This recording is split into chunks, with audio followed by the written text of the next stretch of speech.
ನಮ್ಮ ಶ್ರೇಷ್ಠ ಕವಿ ಎಚ್.ಎಸ್. ವೆಂಕಟೇಶ್ಮೂರ್ತಿಯವರಲ್ಲಿ ನೋಡಿದೆ. ಅಲ್ಲೇ ಕರ್ಣ ಬಾಡಿ ಪಕ್ಕದಲ್ಲೇ ಅವರೊಂದು ಮಾತು ಹೇಳಿದ್ರು,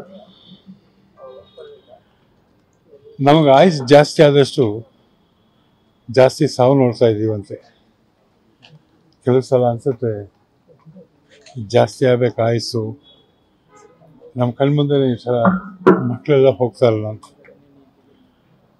ಈ ಮಗು ನಿಜವಾಗ್ಲೂ ಮಗುವಿಂದ ನೋಡೋದು. ಅವ್ರ ತಂದೆ ನಾರಾಯಣ ಸ್ವಾಮಿಗಳು ಕನ್ನಡಪ್ರಭ ನಮ್ಮ ಸಿನಿಮಾ ಸಂಚಿಕೆಯನ್ನು ಅವ್ರು ನಡೆಸ್ತಾ ಇದ್ರು. ಎಂಥ ಜರ್ನಲಿಸ್ಟ್ ಅವರು.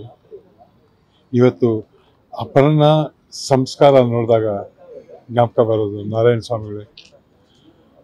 ಎಂಥ ಸಂಸ್ಕಾರ ಅವರಿಂದ. ಒಬ್ಬ ಜರ್ನಲಿಸ್ಟ್ ಆಗಿ ನಮ್ಮ ಚಿತ್ರೀಕರಣಕ್ಕೆಲ್ಲ ಬಂದಾಗ ಆ ಚಿತ್ರೀಕರಣ ನೋಡಿ ಹೊಗಳೋದು ಬೈಯೋದು ಏನು ಇರ್ತಾ ಇರಲಿಲ್ಲ. ಅಲ್ಲಿ ನಾವು ಹೇಗಿರಬೇಕು, ಏನಿರಬೇಕು ಅದನ್ನು ಇಂಡೈರೆಕ್ಟಾಗಿ ಹೇಳ್ತಾ ನಮ್ಮ ಬದುಕು ರೂಪಿಸಿದ ಶಿಲ್ಪಿಗಳಲ್ಲಿ ಇವ್ರ ತಂದೆನೂ ಒಬ್ಬರು. ನಮ್ಮ ಶ್ರೇಷ್ಠ ಕವಿ ಎಚ್.ಎಸ್. ವೆಂಕಟೇಶ್ಮೂರ್ತಿಯವರಲ್ಲಿ ನೋಡಿದೆ. ಅಲ್ಲೇ ಕರ್ಣ ಬಾಡಿ ಪಕ್ಕದಲ್ಲೇ ಅವರೊಂದು ಮಾತು ಹೇಳಿದ್ರು,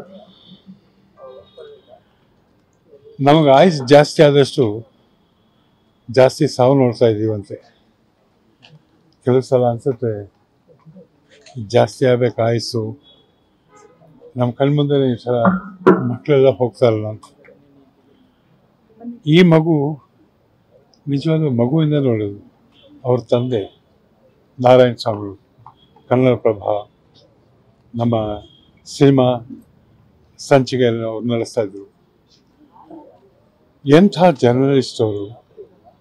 ಇವತ್ತು ಅಪರ್ಣ ಸಂಸ್ಕಾರ ನೋಡಿದಾಗ ಜ್ಞಾಪಕ ಬರೋದು ನಾರಾಯಣ ಸ್ವಾಮಿಗಳೇ. ಎಂಥ ಸಂಸ್ಕಾರ ಅವರಿಂದ.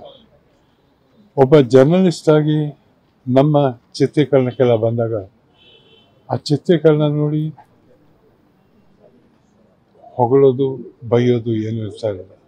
ಅಲ್ಲಿ ನಾವು ಹೇಗಿರಬೇಕು, ಏನಿರಬೇಕು ಅದನ್ನು ಇಂಡೈರೆಕ್ಟಾಗಿ ಹೇಳ್ತಾ ನಮ್ಮ ಬದುಕು ರೂಪಿಸಿದ ಶಿಲ್ಪಿಗಳಲ್ಲಿ ಇವ್ರ ತಂದೆನೂ ಒಬ್ಬರು.